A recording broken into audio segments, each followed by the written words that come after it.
अब मैं आपको लेसन 2 के जो न्यूमेरिकल क्वेश्चंस हैं उनके बारे में आपको बताऊंगा। तो आंकिक प्रश्न,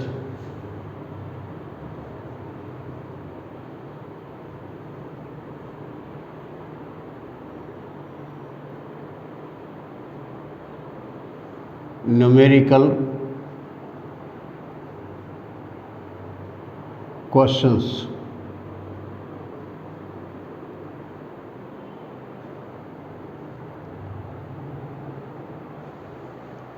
और ये मैं न्यूमेरिकल क्वेश्चंस इस तरह के लूँगा कि जहाँ आप इसको जो बोर्ड के पैटर्न पर संभावित क्वेश्चन जो हो सकते हैं उनको मैं ले रहा हूँ इसके अंदर। तो आप इनको ध्यान से देखें और इनको समझने का प्रयास करें। पहला क्वेश्चन है आपका, यहाँ आपको एक क्यूब दिया गया है।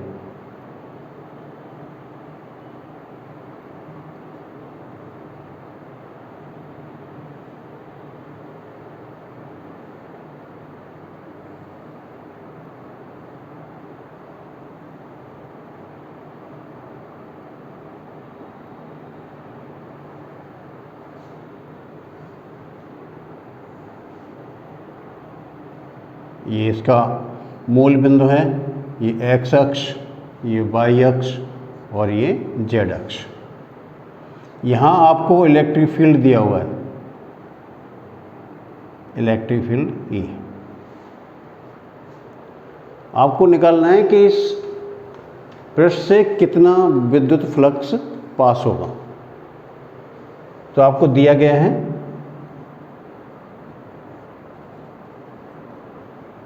E = 2.5 × 10⁵ XI, इतने न्यूटन पर कूलम। और आपको इस जो घनाकार पात्र है, घन की प्रत्येक भुजा, ये दी हुई है आपको 10 सेंटीमीटर। अब अपन को गणना जो है सब MKS में करनी है, इसलिए जो भी CGS में दिया हुआ है उसको MKS में कन्वर्ट कर लिया जाए। तो ये 10 है तो हम इसको लिख सकते हैं 10⁻⁻1 मीटर। अब यहाँ पर केवल आपको एक फलक दिया हुआ है, बस एक फलक पर ही आपको विद्युत क्षेत्र दिया हुआ है, तो केवल इसी फलक का ही विद्युत फ्लक्स आपको ज्ञात करना है। बाकी के सभी फलकों का विद्युत क्षेत्र क्या होगा, वो फ्लक्स क्या होगा, वो इससे संबंधित नहीं है। तो मैं यहाँ पर इसका एक नाम दे देते हैं ABCD। अब फलक AB का यहाँ से ये जो दूरी है, ये भी दूरी इसकी 10 सेंटीमीटर के बराबर है, यानी कि ये 10 सेंटीमीटर है। तो इसकी जो प्रत्येक भुजा है वो 10 सेंटीमीटर के बराबर है।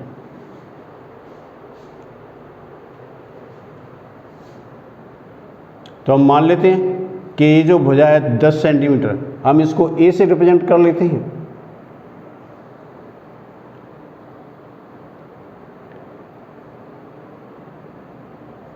A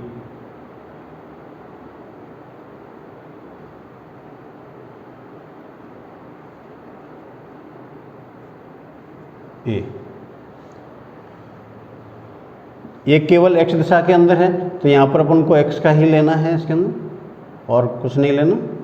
तो फलक ABCD से निर्गत विद्युत फ्लक्स फाई = हमारा फॉर्मूला होता है E.S।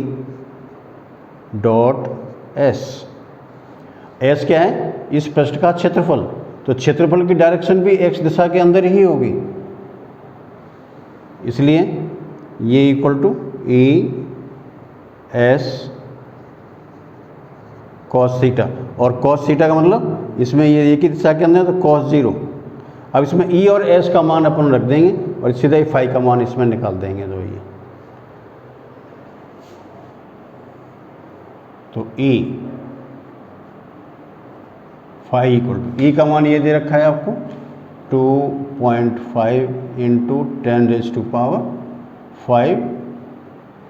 x i dot, dot में क्या होगा, इस फलक का क्षेत्रफल जो a स्क्वायर के बराबर है, a स्क्वायर, और इसकी डायरेक्शन x दिशा के अंदर होगी, इसलिए हम इसको i से व्यक्त करेंगे, ये i, ये j और ये k।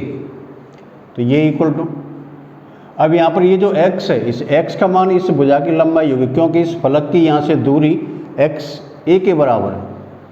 तो ये इक्वल टू 2.5 इंटू 10⁵, यहाँ पर हम इसको a लिख देंगे, और ये आपका a स्क्वायर, और यहाँ पर आपका i डॉट i, और i डॉट i का मान 1 के बराबर होता है। तो ये 2.5 10⁵, ये हो जाएगा आपका AQ, और इसका मान 1 के बराबर इंटू 1, ये इक्वल टू 2.5 इंटू 10⁵। ए भुजा का मान ये है 10⁻⁻1, इसका होल क्यूब। तो ये इक्वल टू 2.5 इंटू 10⁵ इंटू 10⁻⁻3, तो ये हो जाएगा आपका 2.5 इंटू 10⁻²। इतना आएगा इसका विद्युत फ्लक्स। तो ये हो जाएगा आपका न्यूटन मीटर स्क्वायर पर कूलम। अब आप ये ज्ञात करना चाहें कि इस पृष्ठ पर कितना आवेश है, तो उसकी भी गणना की जा सकती है।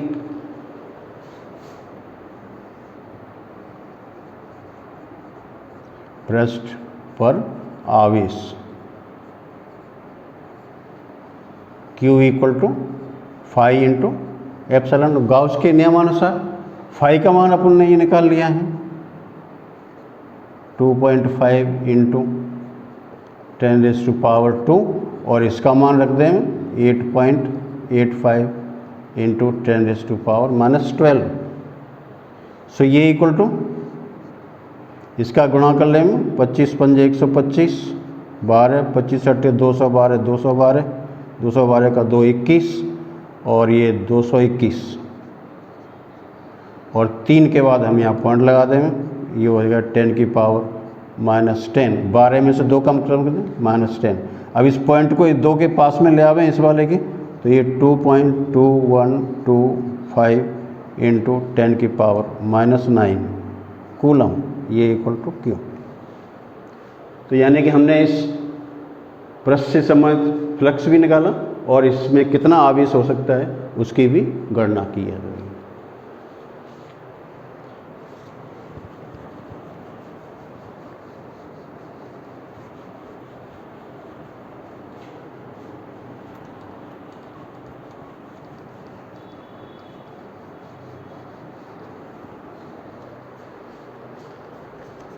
अब आपका दूसरा न्यूमेरिकल,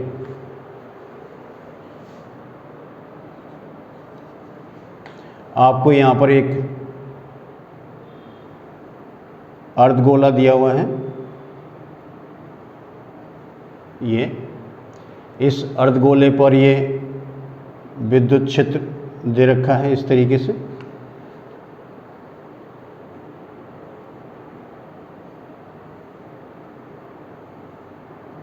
ये इसका सेंटर है O, और ये इसकी रेडियस है R। दूसरी एक सिचुएशन, ये तो सिचुएशन आपकी एक है, फर्स्ट सिचुएशन है। एक सेकंड सिचुएशन और दी हुई है जिसमें आपका यही अर्धगोला है, ये इसका सेंटर O और ये इसकी रेडियस R। अब आपको विद्युत क्षेत्र इस तरीके से दिया हुआ है, ये विद्युत क्षेत्र E। आपको दोनों ही परिस्थितियों में इसके विद्युत फ्लक्स की गणना करनी है। विद्युत फ्लक्स।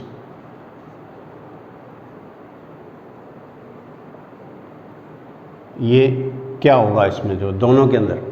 तो पहले हम पहले वाला देखें। इसमें पहले वाले आप देख रहे हैं कि इसमें दो पृष्ठ हैं, एक तो ये वृत्ताकार पृष्ठ है और एक ही अर्धगोलाकार पृष्ठ है।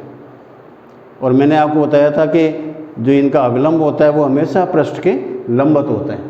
तो यानी ये जो गोला वृत्ताकार पृष्ठ है इसका अविलंब नीचे की तरफ होगा, ये इसका यहाँ एन कैप।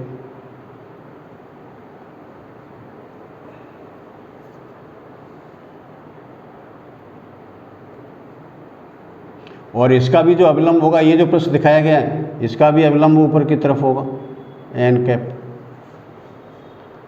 तो हम मान लेते हैं कि एक इसका पृष्ठ ये है जो कि वृत्ताकार है और दूसरा ये मान लेते हैं जो इसका अर्धगोलाकार है। तो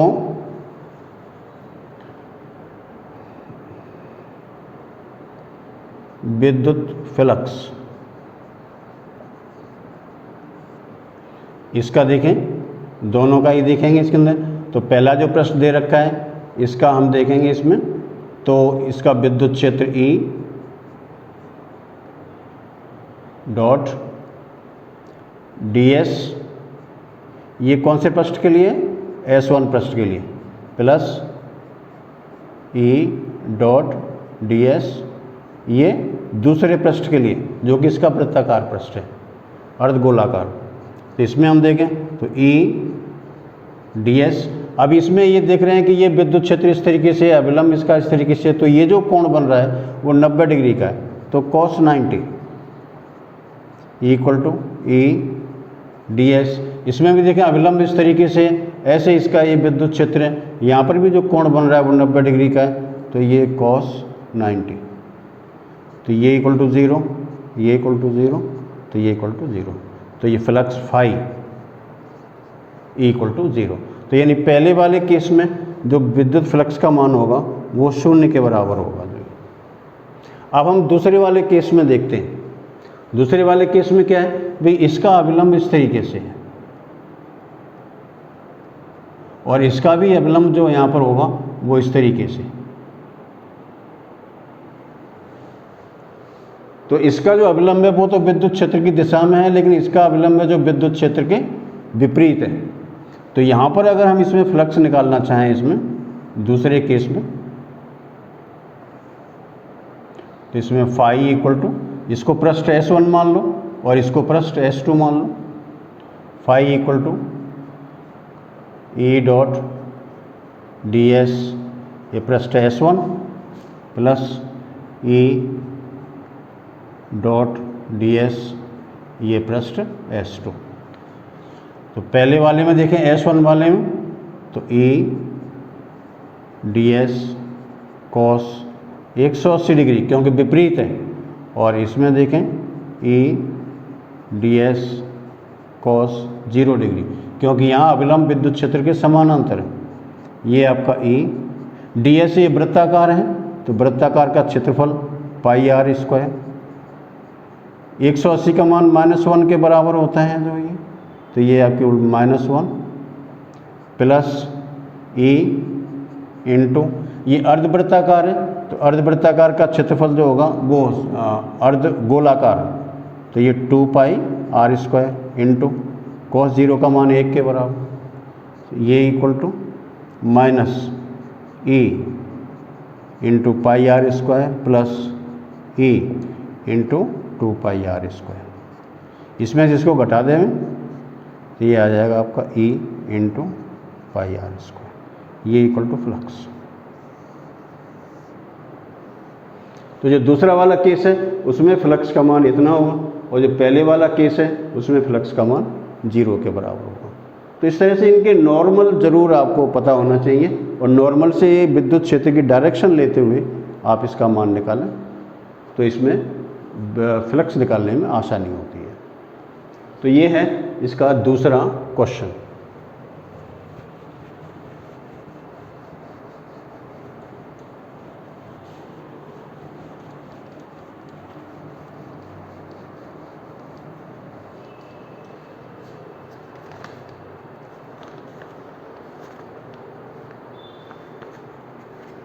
इसका तीसरा क्वेश्चन,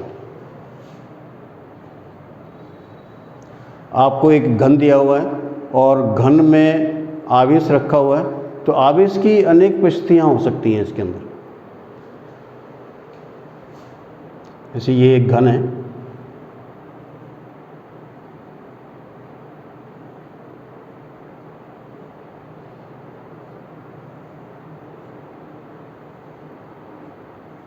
ये घन है, मैं इसकी 4 परिस्थितियाँ ले रहा हूँ।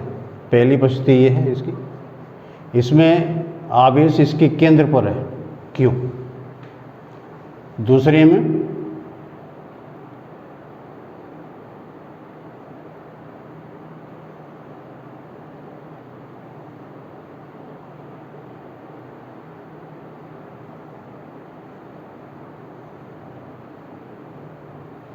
इसमें मैंने आवेश इसके ऊपर के पृष्ठ पर लिया है, क्यों। ये इसकी सेकंड पोजीशन। थर्ड पोजीशन,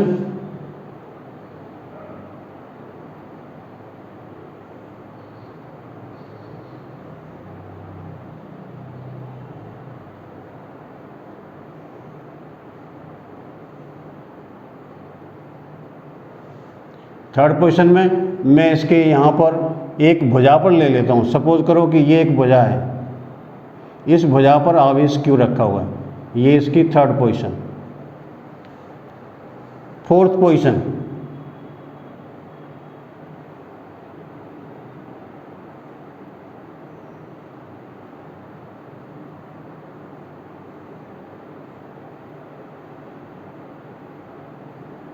इस तरीके से।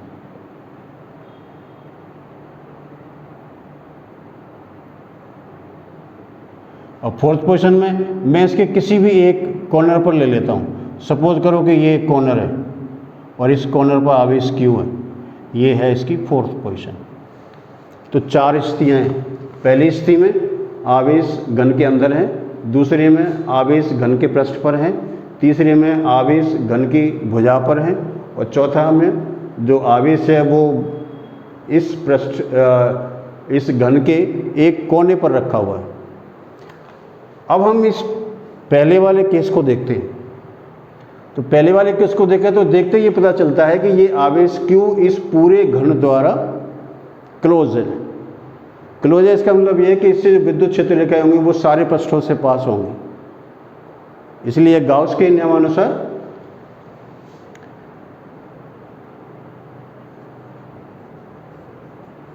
घन से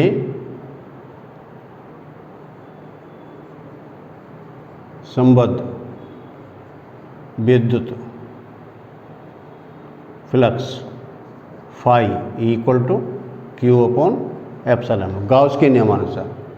अब इसमें 6 पृष्ठ होते हैं, तो 6 पृष्ठ से इसमें इतना आवेश इसमें संबंध है, तो एक पृष्ठ से कितना होगा,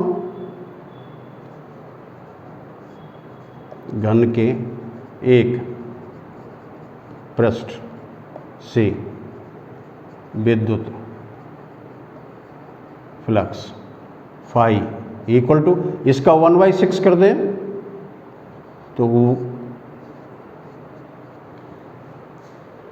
ये आपका हो जाएगा पहले वाले से। तो पहले वाले में आपने देखा कि यहाँ पर जो फ्लक्स आ रहा है वो इस तरीके से पूरे से इतना होगा और एक पृष्ठ से इसमें इतना होगा। अब हम इस पर आते हैं। यहाँ पर दूसरे वाले में आप क्या देखते हैं, दूसरे वाले में आप ये देखते हैं कि ये इसके पृष्ठ पर रखा हुआ है, तो ये इस घन से बाहर है। इसका मतलब ये है कि इसको इंक्लोज करने के लिए आपको इसके ऊपर एक और घन रखना पड़ेगा। तो यानी क्या हुआ कि इसके इंक्लोज करने के लिए एक घन और रखने पर आप ऐसे कह सकते हैं कि ये आवेश 2 घन द्वारा घेर लिया गया है। तो इसका जो फ्लक्स होगा वो केवल 2 सतह से ही पास होगा, एक तो ये सतह है और एक इसकी नीचे की सतह है। तो इसमें हम देखें घन से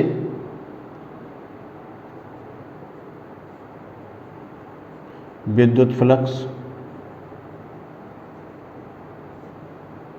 फाई इक्वल टू, हमने क्या यहाँ पर एक और इसमें इसको रखा इंक्लोज करने के लिए, तो ये 2 घन द्वारा इसमें डिस्ट्रीब्यूट हुआ, तो 2 घनों में डिस्ट्रीब्यूट हो गया आवेश, तो यानी आवेश आधा आधा हो गया, Q/2 एप्सिलॉन नॉट, सो Q/2 एप्सिलॉन नॉट, ये इक्वल टू 5। अब इसे एक फ्लक्स से निकालें, एक फ्लक्स से विद्युत फ्लक्स, एक, क्योंकि इसमें दो ही फलकों से ये फ्लक्स पास होगा, इसलिए एक फ्लक्स से विद्युत फ्लक्स फाई इक्वल टू, इसका आधा कर दो 1/2 into Q/2 epsilon naught, so ये Q/4 एप्सिलॉन नॉट। तो ये है ए वाली स्थिति, जबकि हम यहाँ पर इसको रख रहे हैं।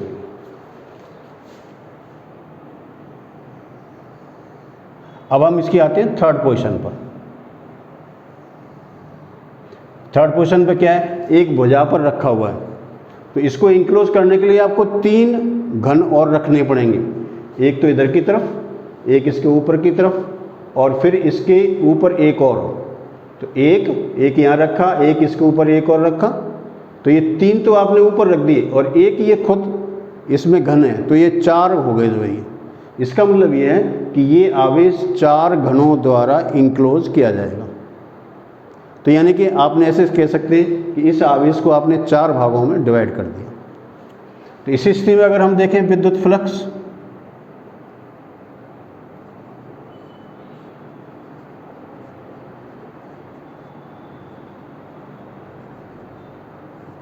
तो ये phi equal to Q/4 epsilon naught, so ये equal to Q/4 epsilon naught, ये इक्वल टू 5। आज जब ये यहाँ पर रखा हुआ है, तो इसमें फ्लक्स इस वाले पृष्ठ से जितने भी पृष्ठ जो इसके समानांतर हैं, इसमें आ रहे हैं, तो केवल 4 फलकों से ही इसमें फ्लक्स पास होगा इसके अंदर। तो 4 फलकों से फ्लक्स पास होगा, तो एक फलक से कितना हो गया, एक फलक का विद्युत फ्लक्स फाई इक्वल टू इस फ्लक्स का 1/4 into Q/4 epsilon naught, so ये equal to Q/16 epsilon naught, ये इक्वल टू 5। अब मैंने इसको चौथे वाले केस में एक कॉर्नर पे रखा हुआ है, कॉर्नर पे रखा है, तो इसको इंक्लोज करने के लिए देखिए सबके अंदर गाउस का नियम सब में लग रहा है, गाउस का नियम लग रहा है, तो ये ज़रूरी है कि आप दिए गए आवेश को इंक्लोज करें, सबसे पहले इसको परिबद्ध करें। तो यहाँ पर ये जो इसमें आवेश इसमें लग रहा है, तो इसको इंक्लोज करने के लिए ऐसे ही 7 घन और रखने पड़ेंगे। 7 घन कौन कौन से होंगे, एक तो इस फलक के ऊपर, एक इस वाले फलक के समानांतर, और फिर उसके एक ऊपर। यहाँ पर ये जो फलक दे रखा है इसके समानांतर और एक इसके ऊपर, तो 2 और 2 4 और 5, और फिर यहाँ पर ये, क्योंकि इसको इंक्लोज करेंगे इतनी जगह बचेगी इसके बीच में ये, तो यहाँ पर 2 फलक और रखे जाएंगे एक के ऊपर एक, तो 2 फलक यहाँ, 2 फलक यहाँ, 2 फलक यहाँ और 1 फलक यहाँ, 1 घन यहाँ, तो 7 घन आपने रख दिए। 1 घन इसमें पहले से मौजूद है, तो कुल 8 घन हो गए। तो ये दिया गया आवेश 8 घनों द्वारा इंक्लोज किया जाएगा। इसका अर्थ यह है कि इस आवेश को आपने 8 भागों में डिवाइड कर दिया। तो घन का विद्युत flux phi equal to Q/8 epsilon naught, so ये equal to Q/8 epsilon naught, ये इक्वल टू 5। अब ये यहाँ पर रखा हुआ है, तो ये फ्लक्स, ये फलक और इधर का फलक और इधर ऊपर का फलक, इनसे कोई भी फ्लक्स पास नहीं होगा, क्योंकि इसकी जो विद्युत क्षेत्र रेखाएं होंगी वो इन तीनों फलकों के समानांतर होंगी। केवल बाकी बचे हुए 3 फलकों से इसमें विद्युत फ्लक्स संबंधित होगा। तो इसमें क्या करेंगे, 3 फलकों से तो इसमें है ही नहीं, तो उनको छोड़ दीजिएगा, बाकी 3 बचे, तो 3 बचे हुए हैं उनसे इतना फ्लक्स पास हो रहा है, Q अपॉन 8 एप्सिलॉन नॉट। तो एक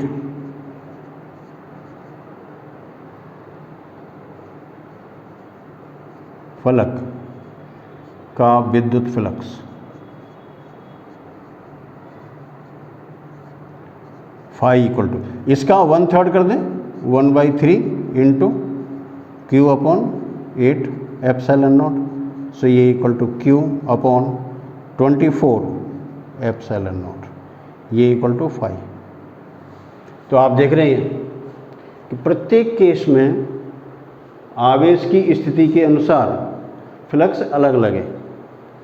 पहले वाले में इतना है, दूसरे वाले में इतना है, तीसरे वाले केस में ये इतना है, Q/4, यहाँ पर Q/8, और प्रत्येक फ्लक्स से देखते हैं तो यहाँ पर ये इतना आ रहा है, ये इतना आ रहा है, ये इतना है, ये आपका इतना। तो इस तरीके से दिए गए आवेश को इंक्लोज करते हुए आपको विद्युत फ्लक्स की गणना करनी है।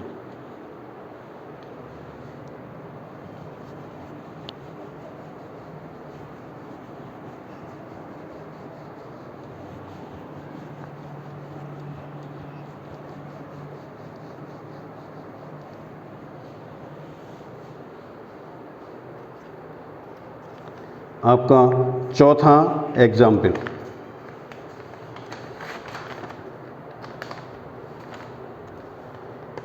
चौथा एग्जाम्पल है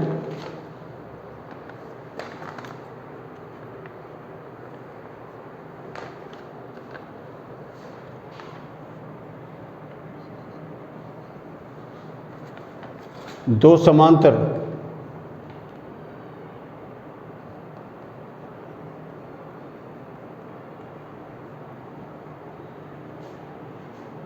आवेशित परत के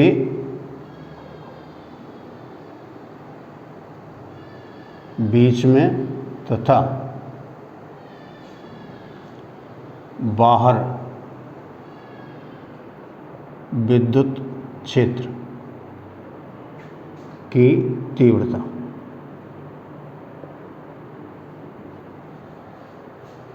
मान लो कि आपके पास एक ये परत दी हुई है, ये परत है,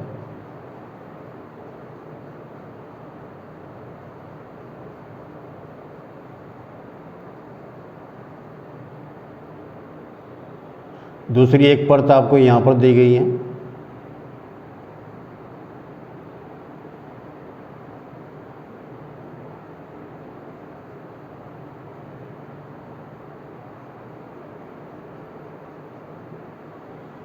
दोनों परतों पर पृष्ठ आवेश घनत्व समान है, प्लस सिग्मा और plus sigma.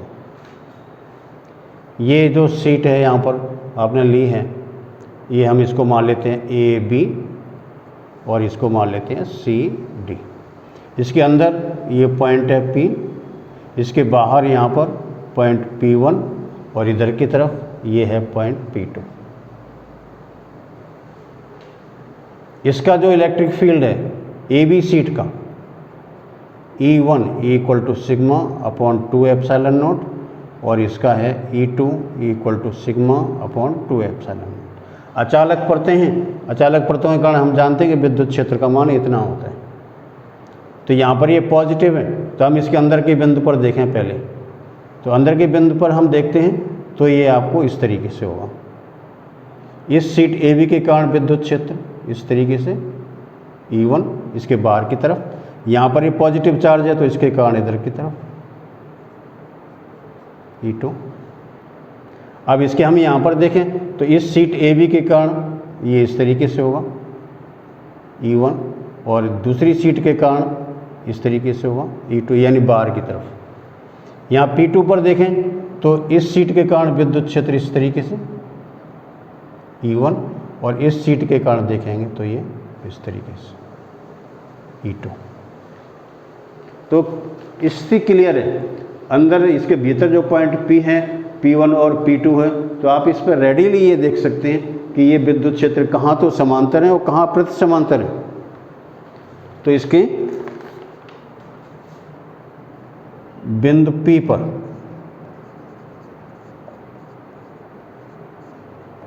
E equal to, दोनों विपरीत हैं तो E1 माइनस E2, तो sigma upon 2 epsilon naught minus sigma upon 2 epsilon naught, तो ये इक्वल टू 0। बिंदु P1 और P2 पर एक जैसी स्थिति है, तो बिंदु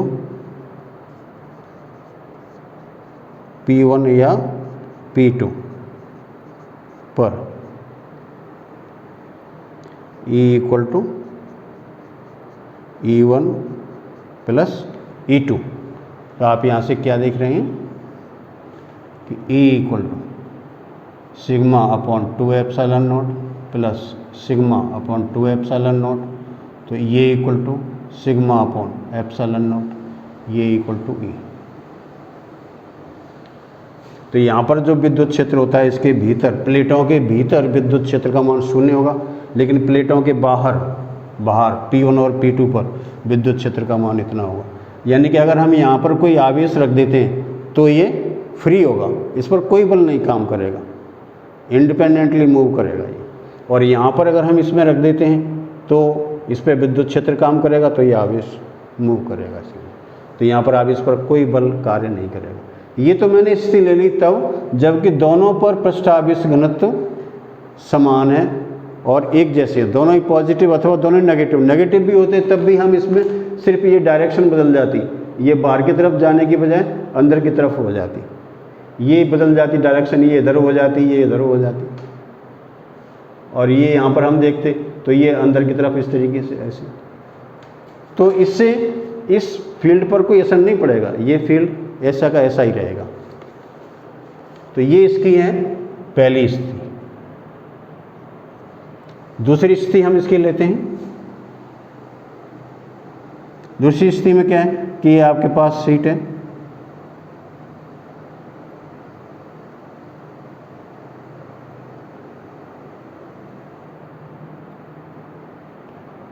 दूसरी सीट ये है,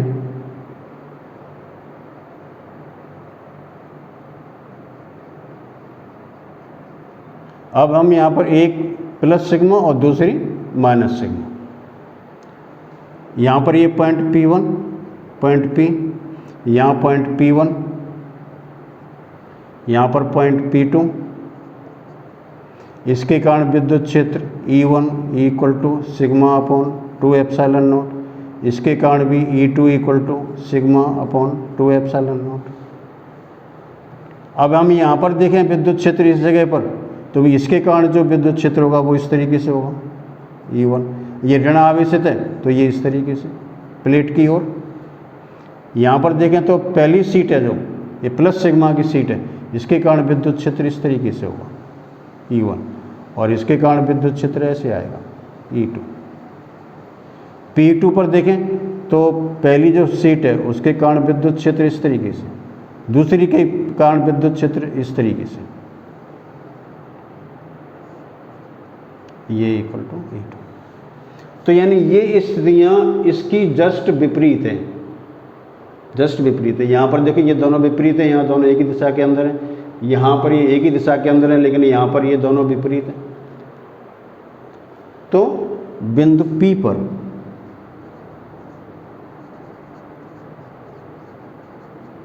E equal to E1 plus E2, तो ये sigma upon 2 epsilon naught plus sigma upon 2 epsilon naught, तो ये equal to sigma upon epsilon naught, ये इक्वल टू कितना। अब हम बिंदु P1 या P2 पर लें, दोनों पर स्थिति एक जैसी है,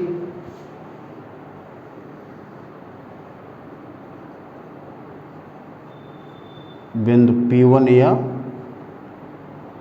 P2 पर यहाँ देखें तो इस E का मान होगा E1 minus E2 equal to sigma upon 2 epsilon naught minus sigma upon 2 epsilon naught, so ये इक्वल टू 0। यानी कहने का अर्थ ये है कि ये भी स्थितियाँ जस्ट विपरीत है। यहाँ पर भीतर के पॉइंट पर निकाला तो 0 आया है, यहाँ निकाला तो सिग्मा अपॉन एप्सिलॉन नॉट, यहाँ बाहर के पॉइंट पर निकाले हैं तो E का मान इतना आया सिग्मा अपॉन एप्सिलॉन नॉट, और यहाँ बाहर के पॉइंट पर निकाले तो E इक्वल टू 0। तो जब इस तरह की सीट होती है तो उसके कारण बाहर कोई विद्युत क्षेत्र नहीं होता है, केवल इसके अंदर ही विद्युत क्षेत्र होता है। और जब इस तरह की सीट होती है जिन पर एक ही प्रकार का सिमिलर चार्ज होते हैं तो इनमें अंदर कोई विद्युत क्षेत्र नहीं होता है और बाहर इनके विद्युत क्षेत्र होता है।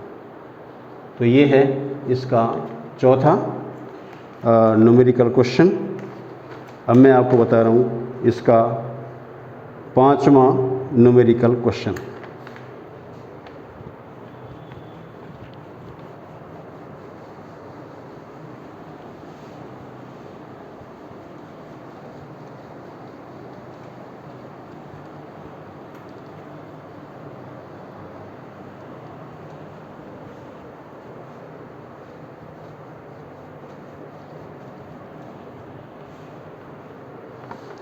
पांचवा जो न्यूमेरिकल क्वेश्चन है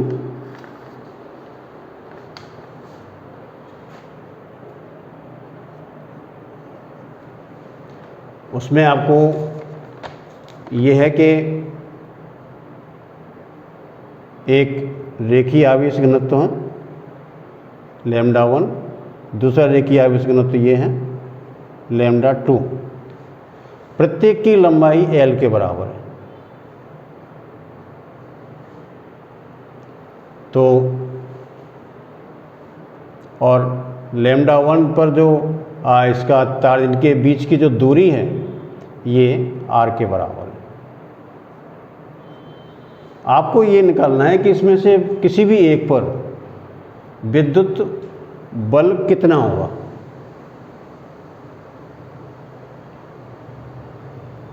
इसको हम A B मान लेते हैं, इसको C D निकालते हैं।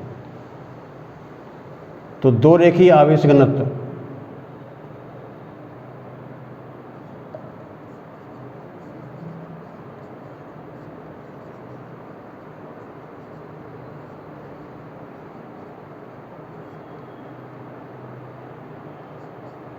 λ1 व λ2, प्रत्येक की लंबाई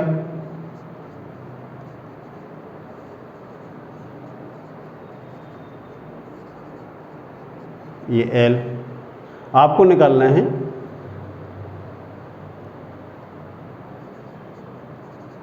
AB या CD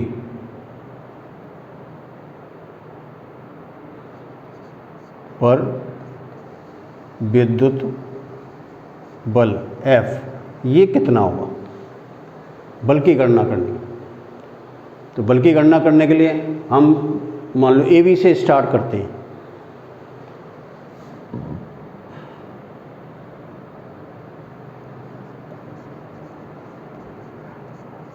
रेखीय आवेश घनत्व λ1 के कारण इनके बीच की दूरी r है, तो r दूरी पर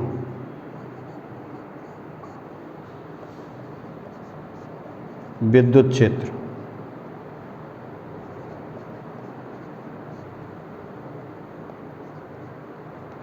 E1 मान लेते हैं 1/4 pi epsilon naught into 2 λ1/r, ये हम जानते हैं। अब क्योंकि ऐसे कह सकते हैं कि इसका जो विद्युत क्षेत्र है उसमें ये आवेश रखा हुआ है, तो इस CD पर कितना आवेश होगा।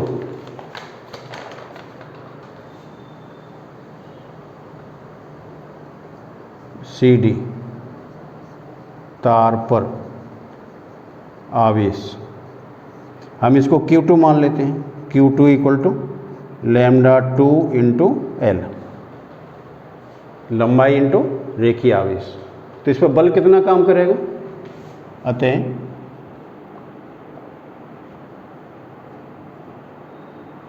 CD पर बल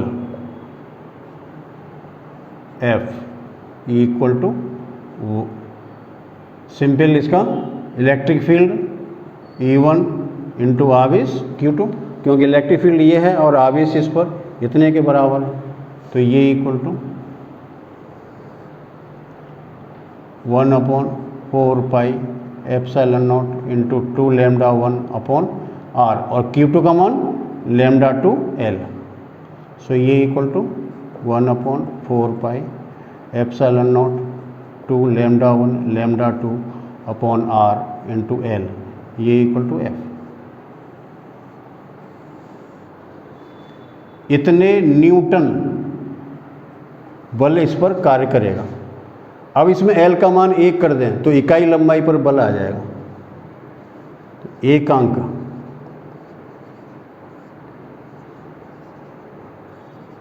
लंबाई पर बल F, तो इसमें क्या करें, L का मान 1 के बराबर कर देंगे। L equal to 1/4πε0 into 2 λ1 λ2 upon r। और अब ये होगा न्यूटन पर मीटर, क्योंकि आपने L का मान 1 कर दिया। तो अब इसका मात्रा, अभी यहाँ पर जो बल निकालेंगे वो बल न्यूटन पर मीटर के अंदर आएगा, और यहाँ इस तरीके से निकालेंगे तो ये न्यूटन के अंदर आएगा। अब देखिए, मैंने इसमें शुरुआत की है AB से, इसके विद्युत क्षेत्र में इसको रखा हुआ मान लिया।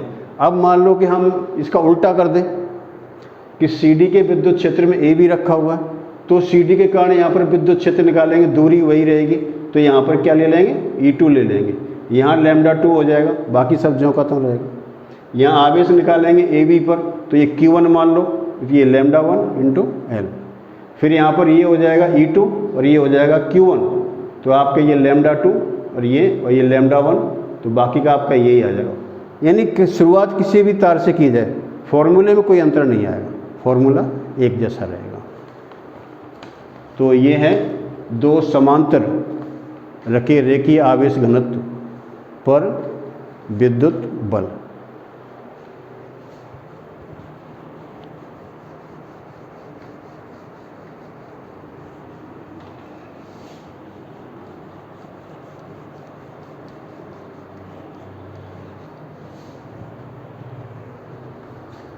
अब इसका छठवां,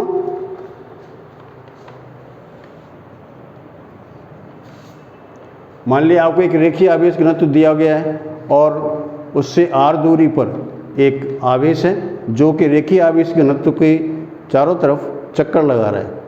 तो आपको निकालना है कि उसकी रेडियस क्या होगी। यानी कि आपको ये रेखीय आवेश घनत्व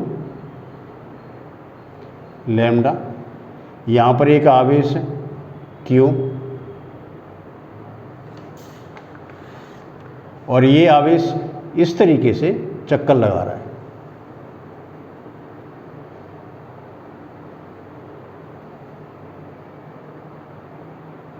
तो चक्कर लगा रहा है, तो इसका वेग मान लेते हैं v के बराबर।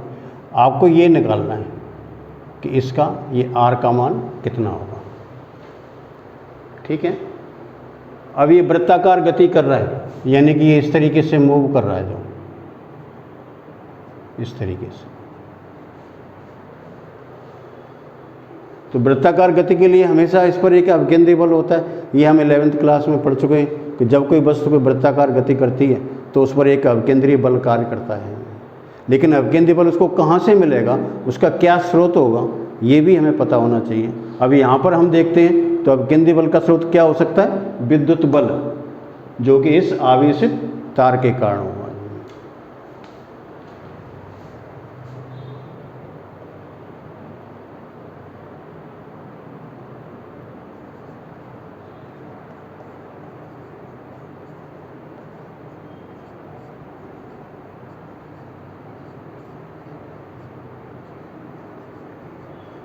r दूरी पर विद्युत क्षेत्र E equal to 1/4πε0 into 2 lambda upon r। आपको इसमें r का मान निकालना है कि r क्या होगा इसके अंदर। जो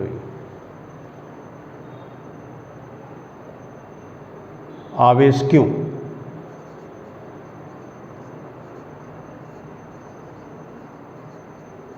बल F equal to E Q, so ये equal to 1/4πε0 into 2 lambda upon r into Q. ये इक्वल टू इतना बल। ये बल इस आवेश को अभिकेंद्रीय बल प्रदान करेगा।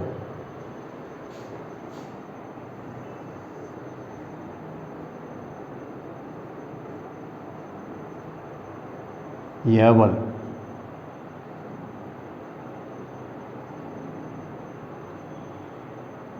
आवेश Q को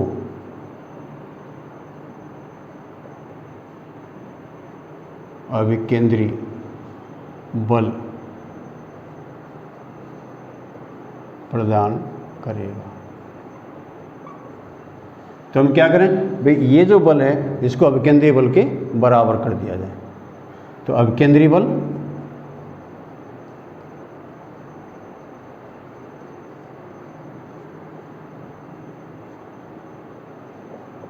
F dash equal to M B square upon R. ये हम जानते हैं, m इसमें इस आवेशित कण का द्रव्यमान है और v इस कण का वेग है।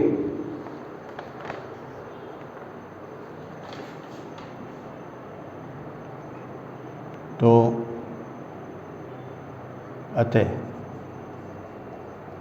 बस इसको बराबर कर दें मैं यहाँ पर, F dash equal to F dash M B square upon R equal to 1/4 pi epsilon naught into 2 lambda upon R into Q. तो यहाँ से इस r से r इसमें कैंसिल कर देंगे, दूरी इसमें आएगी नहीं, इसमें जो है ठीक है ना। तो v का मान इसमें निकाल सकते हैं, v equal to 2 lambda Q upon m को इसके नीचे ले आए 4 पाई एप्सिलॉन नॉट m इसका अंडर रूट।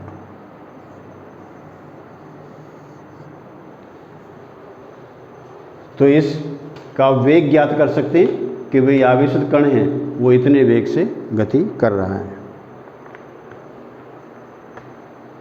अब मैं आपका इसका एक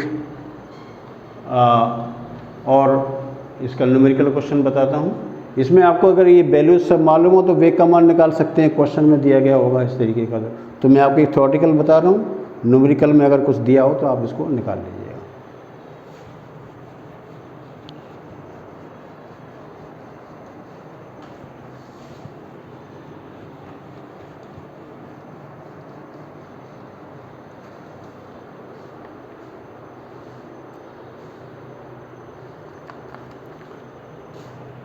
सातवां,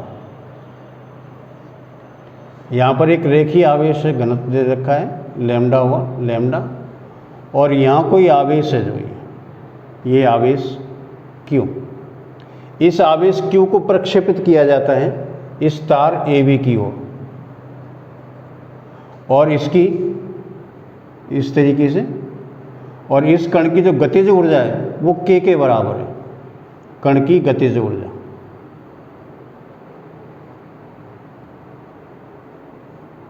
इक्वल टू K। अब ये हमें ये निकालना है कि वह न्यूनतम दूरी ज्ञात करो जिस पर कि ये आवेश इस तार से टकराए नहीं।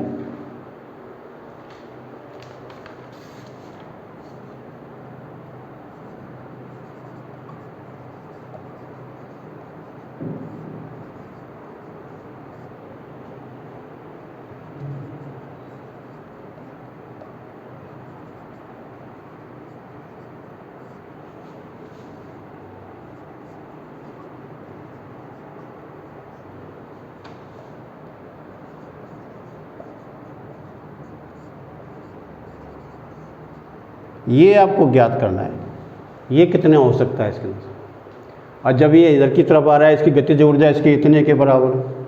और हम ये भी जानते हैं कि इसके कारण जो विद्युत क्षेत्र होता है वो संरक्षित क्षेत्र होता है, और संरक्षित क्षेत्र में गतिज ऊर्जा इस ऊर्जा का योग हमेशा समान रहता है। तो जैसे ही ये आवेश यहाँ पॉजिटिव है तो इसके कारण जो बल है वो इस पर प्रतिकर्षण बल काम करेगा, तो इसको पास आने से ये रोकेगा। तो एक स्थिति ऐसी आ जाएगी जबकि ये कण यहाँ इसके पास में आकर के रुक जाएगा। जो रुक जाएगा तो स्थिति में क्या होगा कि इसकी संपूर्ण गतिज ऊर्जा है वो स्थितिज ऊर्जा में बदल जाएगी। इससे ऊर्जा क्या होगी, इसके द्वारा आरोपित बल द्वारा किया गया कार्य होगा, वही कार्य इसकी स्थितिज ऊर्जा के बराबर होगा, और वो स्थितिज ऊर्जा इसकी गतिज ऊर्जा के बराबर हो जाएगी। तो मान लेते हैं कि ये यहाँ पर आकर के रुक जाता है। ये जो पॉइंट होता है P, इसकी यहाँ से दूरी होती है R, यानी यहाँ P पॉइंट पर माना कण बिंदु P पर रुक जाता है। तो हम यहाँ से ये पॉइंट यहाँ ओ मान लें जो है, तो ओ पी ये इक्वल टू आर है इसके अंदर से। तो इसमें क्या करें भाई, जो इसकी गतिज ऊर्जा है, कण की गतिज ऊर्जा,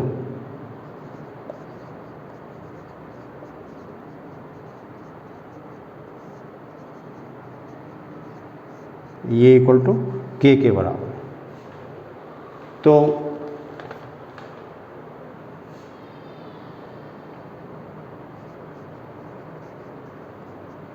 जैसे जैसे कण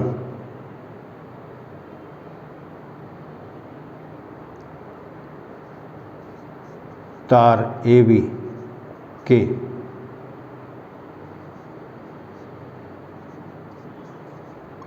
निकट आएगा, उसकी गतिज ऊर्जा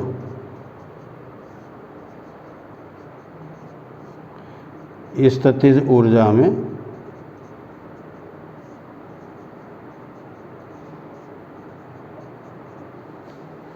बदलेगी।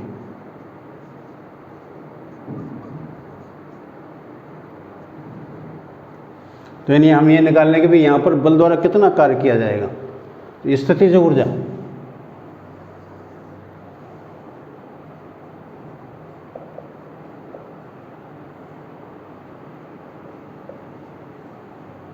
इक्वल टू विद्युत बल इंटू विस्थापन।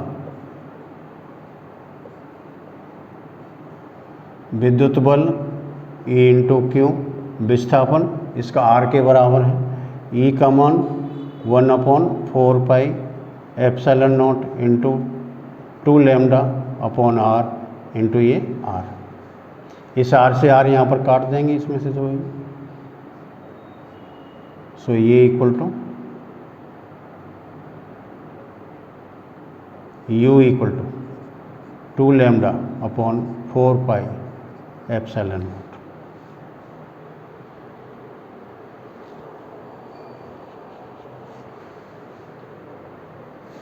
अब इसको क्या करें कि जो इससे ऊर्जा है उसके इसको बराबर कर दें। अतः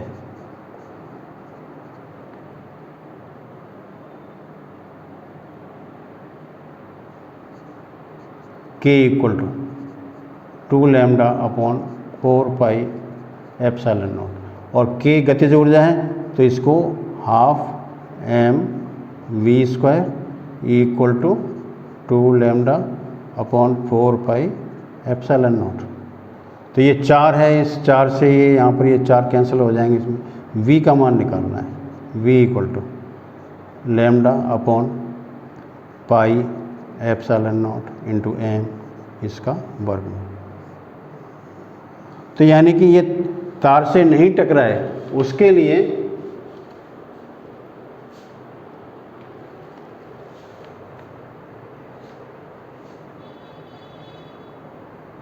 ये इक्वल टू R मान लेते हैं। तो ये इसमें इसका वेग इतने के बराबर होगा। इसमें लैम्डा और m और ये सब पता हो तो इसमें आप वेग का मान ज्ञात कर सकते हैं। तो ये हैं कुछ न्यूमेरिकल क्वेश्चन जो मैंने आपको बताए हैं। आप मेरे इस वीडियो को YouTube पर सब्सक्राइब कर लें, आपको ये सारे वीडियोस मिलते रहेंगे। तो ये चैप्टर 2 का लास्ट लेक्चर है।